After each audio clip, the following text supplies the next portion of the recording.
Welcome to New York's #2 sports show. Yankees come out of the break and take 2 of 3 from the Atlanta Braves. Didn't start out well at all. They lost a bullpen game in game 1, but game 2, that was the game of the series. Really great comeback. They come down 5 runs trailing twice, 5-0 and 7-2, and it's a go-ahead grand slam by Trent Grisham in the 9th inning. That was really the moment of the series, and it kind of turned things around, and the Yankees win a pretty clean game 3. Marcus Stroman goes 6 innings, allows 1 run. Like, he has been much better than anyone could have expected since returning from the injured list. Really has provided some stability where you have injuries and also an effectiveness as well in the rotation. So, Yankees were on a 3-game losing streak if you included the 2 losses to the Cubs right before the break. And the Braves, it's been a rough year for them. I mean, it doesn't appear as if they're going to make the playoffs, and they are a perennial playoff club for the most part. Injuries have gotten the best of them. I think have affected them in certain seasons, but and that's been the case as well here. But still, that's definitely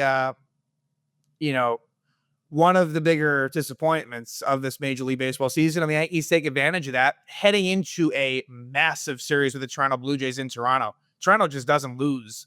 And really the big turnaround was that series in Toronto, wherever it was, 3 to 4 weeks ago, whatever the case may be, at most.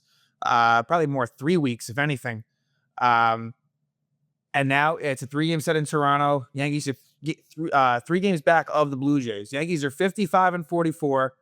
Blue Jays 58-41. It's become a very interesting American League playoff race because the American League East has just improved a lot. I mean, the Red Sox had a 10-game winning streak. They lost 2 of 3 to the Cubs at Wrigley Field, which is, nothing terrible. The Cubs have one of the best records in baseball, and in fact, they have the best run differential. The only one that's better than the Yankees is the Cubs. Rays have kind of, not been great lately, but they're right in the playoff mix. And you have teams like the Mariners and Texas that are really winning games a lot now. So it just makes for a more interesting race, like I said, for the division and as well in the wild card. So this is huge. And we'll discuss it after going through the Braves series, but that is going to be gigantic for this team. So Yankees, Braves, they come into it with, some pitching issues on the injury front, but it ends up kind of being okay now, leading to what was a bullpen game in game 1. So real quick first for the transaction side, nothing major. During the break, the Yankees claimed Rico Garcia off waivers from the Mets. Garcia actually pitched pretty well against the Yankees as a Met in that last game, the Cody Bellinger game. And the Mets DFA'd him, Yankees claimed him, and they added him to the roster and sent down Clayton Beeter. Garcia actually pitched in game 1, not well, for the Yankees, and then was designated for assignment, and the Yankees recalled Alan Winans. That's kind of the current look at the roster, and the pitching has kind of been, a bit of a shuffle, especially the back end of the pen. So it was a bullpen game for the Yankees coming out of the break, which was a little disconcerting. And the reason for that, Cam Schlittler was supposed to get the start, but was dealing with a right biceps issue, one in which luckily seems like he's going to be okay. He's actually going to go in game 2 against Toronto. So talk about a big start. His second start of his career, first start on the road, and it's at the Blue Jays. So that'll be a good test for him, if nothing else. But what it led to was Ian Hamilton being the opener. And it was a straight bullpen game. I mean, it wasn't as if Rico Garcia was tapped to be the bolt guy. It ends up being Hamilton, Rico Garcia, Scott Effross, and Brubaker, where Hamilton and Garcia specifically struggled. Effross was okay, not great. Brubaker was actually good, but again, that was kind of in a mop-up situation at that point. As far as the Yankee lineup goes, they came out of the break with Stanton and Goldschmidt on the bench against the righty Spencer Strider. And we've seen that a good amount, like where Stanton and Goldschmidt will, and it kind of makes sense, like against a righty, where they'll both sit. Now, that said, there was a righty in Grant Holmes who started game 3, and they were both in there. So, really, to me, and it really is a bit of a rotation, but as we speak right now, leaving the series, like, and I've said, and like, let's say there's a game 1 in the playoffs, and obviously the trade deadline is about a week and a half away, so there's a lot more to come. But I think everything being equal, Dominguez is going to be on the bench. That's just what it is. Like, he will be. In the other spot, Ben Rice is probably the odd man out. Now, all that to say, like, against a righty, I have no problem with Ben Rice starting over Goldschmidt. I really don't at all. Then you bring in Goldschmidt for defensive purposes or off the bench. But that's kind of the way it is now. And we did see Rice catch instead of Austin Wells. Stroman and Rice have a nice connection, it seems like. So that could be a thing moving forward. So again, you had Grisham leading off, and there was no Stanton and Goldschmidt in this initial lineup out of the break. But Spencer Strider pitched really well for the Braves. He gets the win, goes to 4-7, 6 innings, 3 hits, no runs, 3 walks, and 8 strikeouts. Ian Hamilton, he picks up the loss. He's his first loss of the year, actually, 1-1. 1 inning, 3 hits, 3 runs, 1 walk, and no strikeouts. It just feels like with Hamilton and Loaizaga, those have been 2 pretty big disappointments. Maybe that's not even the right word, honestly. They just haven't been very good. Hamilton, it feels like when you put him in sort of lopsided games, he tends to do well, but when he's in there and it's close, even if it's the first inning, he doesn't do well. Now, that all said, he did pitch the 7th inning in game 3 in what was he picked up a hold and got the job done. So I don't know. Hamilton, it's frustrating watching him pitch. First inning is, right off the bat, Profar single, Matt Olson RBI double makes it 1-0. Acuna Jr. RBI double makes it 2-0. And then eventually a sac fly by Ozzie Albies makes it 3-0 for the Atlanta Braves. Then Rico Garcia comes in, pitches a scoreless 2nd inning. Wasn't pretty, but he gets out of it. And then let's talk about top of the 3rd. You have 1st and 2nd, 1 out. Cody Bellinger, it's a fly ball to right. Ronald Acuna Jr. makes the catch. It makes an unbelievable throw to throw out Yorby Bibas at 3rd. First off, credit to Acuna Jr. for an amazing throw. But Bibas, that's terrible base running. He kind of strides into 3rd. And as well, Luis Rojas, their base coach, has to do a better job as well of being more urgent to tell him to slide. He's pointing at the bag. So blame goes to both of them.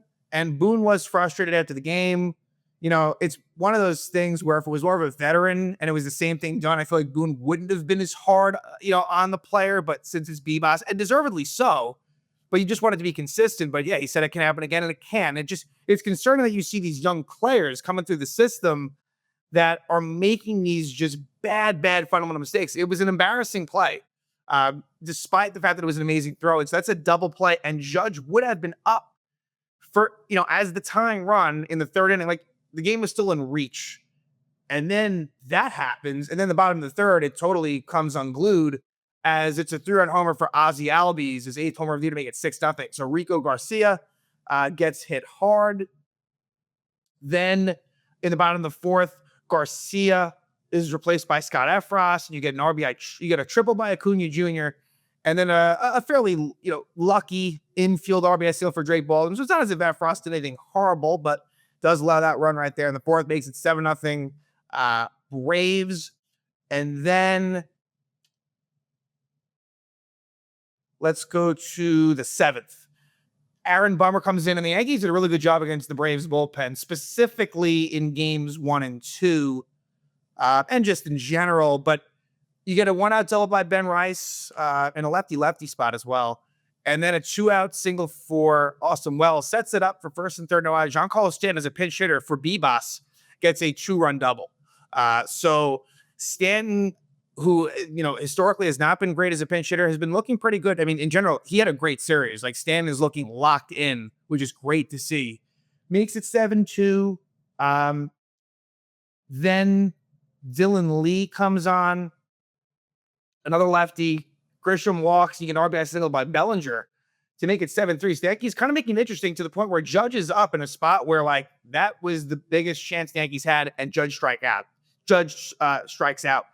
A 3-strikeout game for Judge. We've seen a lot of strikeouts lately for Judge.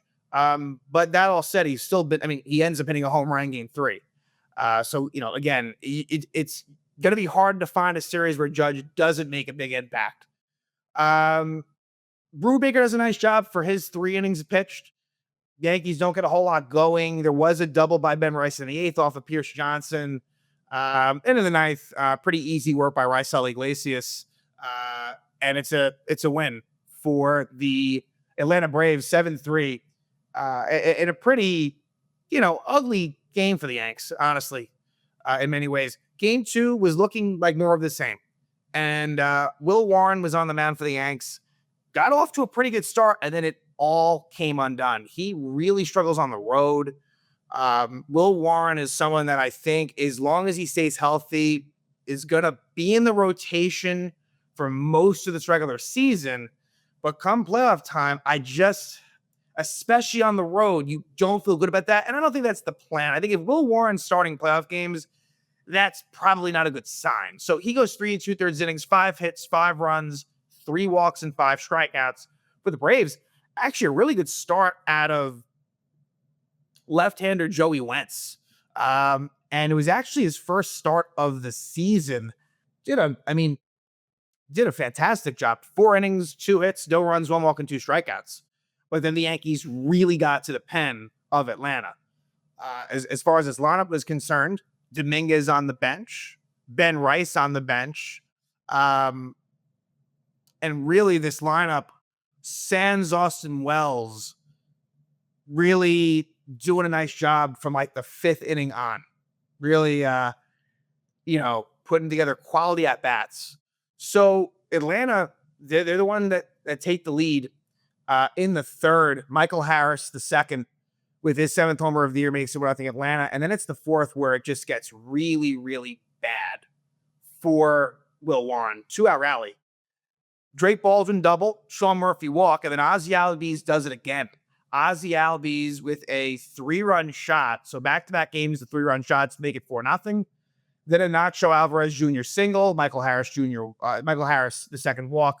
And I think on one of those, the Michael Harris one, I think that there could have been a called strike free that wasn't. So a little bit of an unfortunate break for Warren. But then you have a horrendous, and this was a sloppy defensive game for the Yankees, and we say that way too often. Nick Allen with an infield RBI single where, Will Warren was not quick to cover first. Paul Goldschmidt, in theory, could have let the ball go to Jazz Chisholm Jr. and Goldschmidt could have covered first. Goldschmidt could have also maybe eaten the ball, and then also Will Warren could have fired home more quickly. We've seen this type of stuff before, and a bad job, again, mostly Warren, but Goldschmidt as well deserves a little bit of blame, and it makes it 5-0 Braves, and Will Warren's night is over. Tim Hill finishes out the inning. 5th inning rolls around, and a new pitcher, Juan DeSuaro, comes in for Atlanta, and it would be a 2-run homer for Anthony Volpe, who needed it badly. Volpe actually hits 2 home runs in this game. The second one was a huge one, but Volpe at that point, his 11th homer of the year, makes it 5-2. So Volpe, it's been really, really tough for him, and I'm not confident in it, but hopefully this can get him going. Scott Efros would pitch the 5th. Well, Tim Hill gives up a walk and also gets 2 outs. But Efros can't exactly clean it up. And ultimately, and there was a wild pitch as well, and that kind of did lead to an extra run. Ultimately, Ozzie Albies with a 2-run single. So just like that, Atlanta gets the 5-run lead right back. Ozzie Albies with 5 RBIs in the game. And I think at that point, at least 8 RBIs or not, I think 8 or 9, either 3 or 4 in that first game. Really a massive series for a struggling Ozzie Albies. He has not had a good year.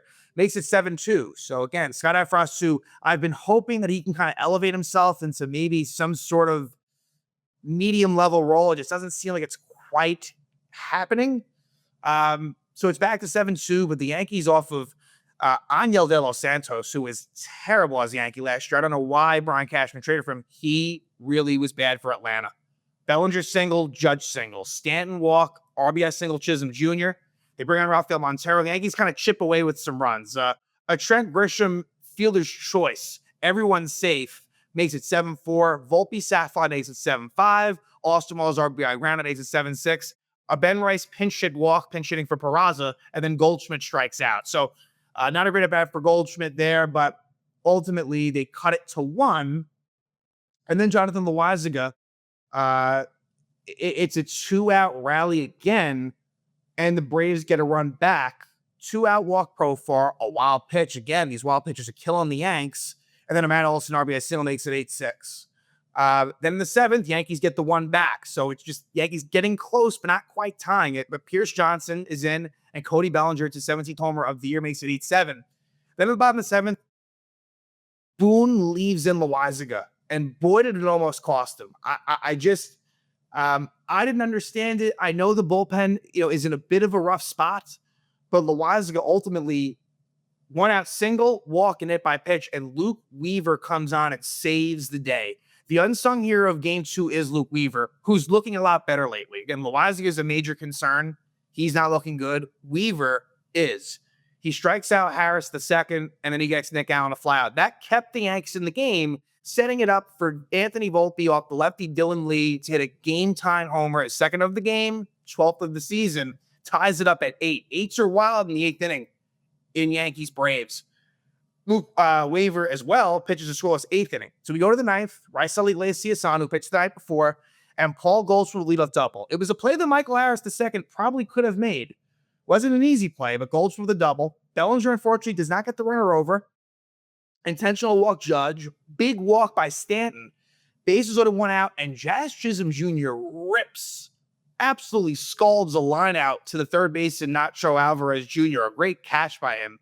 So now you're thinking, okay, not great, but Trent Grisham hits a massive go-ahead grand slam at 17th homer of the year, gives the Yankees a 12-8 lead. That was huge. That was one of the big plays of the season. It felt that way in the moment. Bottom of the 9th, it's Devin Williams, a non-save 4-run situation. Devin didn't look great. There was a leadoff walk to Sean Murphy, 1-out double for Nacho Alvarez Jr., RBI ground up Michael Harris II, but ultimately strikes out the pinch hitter Marcell Ozuna and locks up the Yankee win 12-9. So this was really the second really nice comeback for the Yankees in recent order, as we saw it versus the Mariners a little over a week ago. So now let's go to, I guess it's more than that actually. A little more than a week ago. That makes sense. So now Game 3, rubber match. And Yankees did lose their last rematch to the Cubs, but they've been pretty good in this spot, and we're here. Marcus Stroman picks up his second win of the season, goes to 2-1, 6 innings, 5 hits, 1 run, no walks, and 4 strikeouts. Brilliant, brilliant pitching. Probably Marcus Stroman's best start of the season. Gets the job done. For the Braves, Grant Holmes was not bad, was not great. Loses to go to 4-9, 6 innings, 7 hits, 3 runs, 2 walks, and 2 strikeouts.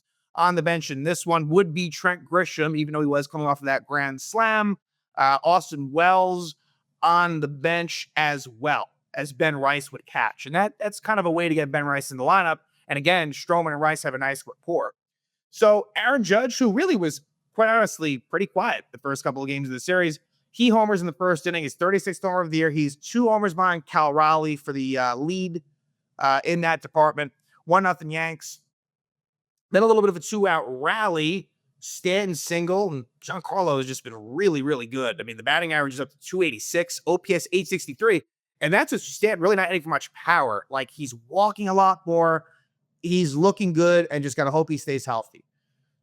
Jazz with a bunt single to, make it first and second, 2 out. And then Paul Goldschmidt, who earlier in the year was just automatic with running the scoring position. Still, though, his numbers overall compared to others, he is really, really solid in the runners in scoring position situations. And here he is able to get an RBI single and make it 2-0 Yankees. And then Stroman locks in. Really, the toughest spot was bottom third. First and second, no out. A really nice play by Bibas, actually, on a bunt in foul territory by Profar. So, Bibas just covers a lot of ground, makes a diving play, and then Marcus Stroman makes a nice play on a Matt Olson double play, a 1-6-3 double play to keep it at 2-0. So that was a little bit of a scary situation that the Yankees got out of.